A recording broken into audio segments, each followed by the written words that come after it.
Hey Tony, work's been pretty slow lately, and I'm trying to figure out how to fix things up. I actually need to work pretty urgently, but I don't really have any cash to spend on advertising, so I was kind of wondering if you had any quick tips to get some more jobs coming in.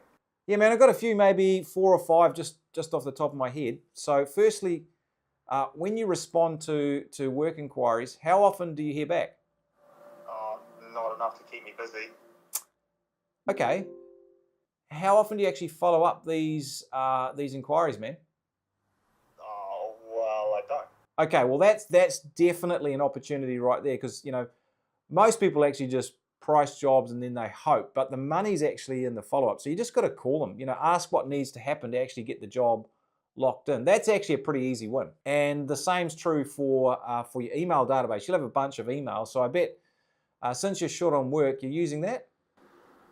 Well, I don't want to email them all the time and annoy them to the point where they, block me and go work with another drain layer. Yeah, I get that. It's sometimes you think you're being a pain, but look, Tom, they're actually not going to do that.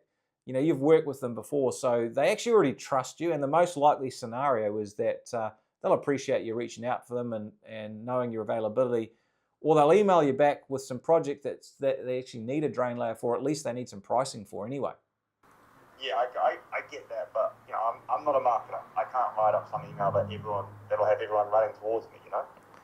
Yeah, I get that. It can be a bit intimidating, but look, let's say you write an email, just it's kind of an average email, which only gets traction like on 2% of your database. That's the worst case scenario, but that's still valuable work, right?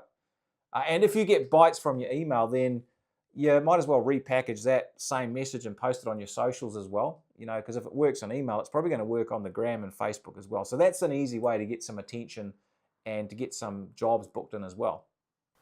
Okay, so basically, if I don't have any work, I just go to people I've already done work for. Yeah, exactly. Remember what I said earlier? They already, yeah, they already trust you, right? I think that's really important to keep in mind because you can 100% play into that, and just calling them as well. Like it can be just as easy as getting on the phone and calling your best customers and winning work. Have you ever tried that before? Yeah, How did it go? yeah, I usually win the job. It's funny that like you just sometimes need to show up and ask the question to actually win the job. And the thing is, man, other business owners are just like you. Like they need work with clients, but sometimes they're too busy to organize it. So when you make a point of keeping in touch, often you're just helping them out, and often you're going to get a job just by showing up, just by being there. So I think if you set aside a couple of hours a week just to call your customers and stay in touch, I don't really see how you can have an empty calendar.